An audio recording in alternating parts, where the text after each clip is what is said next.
Projekts Vienas gleznas stāsts.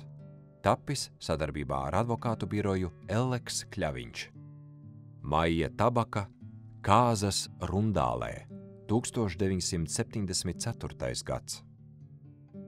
Par glezniecisku īsta hepeninga interpretāciju var uzskatīt darbu Kāzas Rundālē. Gleznas kompozīcijā izmantota melnbalta fotogrāfija, kas uzņemta karnevāla laikā Rundāles pilī.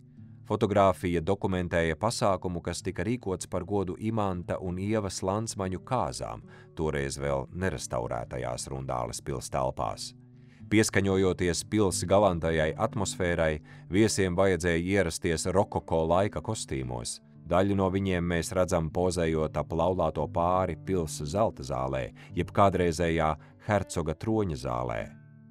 Maijas Tabakas gleznās centrālā tēma vienmēr ir cilvēks, bet atainojot laikabiedru, vienaudžu vai draugu portretus, māksliniece vienmēr spēr soli tālāk un gleznu sižeti kļūst sarežģītāki par vienkāršu sejas vaipstu fiksāciju. Portreti tiek papildināti ar sirreālām alegorijām un simbolisku dramaturģiju. Kompozīciju kārtojumā un noskaņā tiek uzsvērtas emocijas un psiholoģiskā gaisotne, kuru pasvītro raksturīgi žesti un zīmīgas detaļas. Katru savu gleznu es ieceru kā režisors un meklēju sev aktierus, kas varētu iznest idejas slodzi, saka gleznotāja. Savu glezniecības stilu māksliniece izveidoja 70. gados, kad viņas daļradē parādījās tik raksturīgās daudzfigūru kompozīcijas ar galveno varoņu portretējumiem, detalizētu vides, interjera un kostīmu attēlojumu.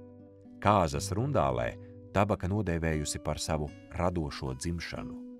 Maija Tabaka ir ne tikai spoža personība Latvijas mākslā, bet studiju gados piederēja arī tā sauktajai otrajai franču grupai, ko veidoja Latvijas Mākslas akadēmijas studenti domu biedri ar kopējām interesēm franču kultūrā un mākslā.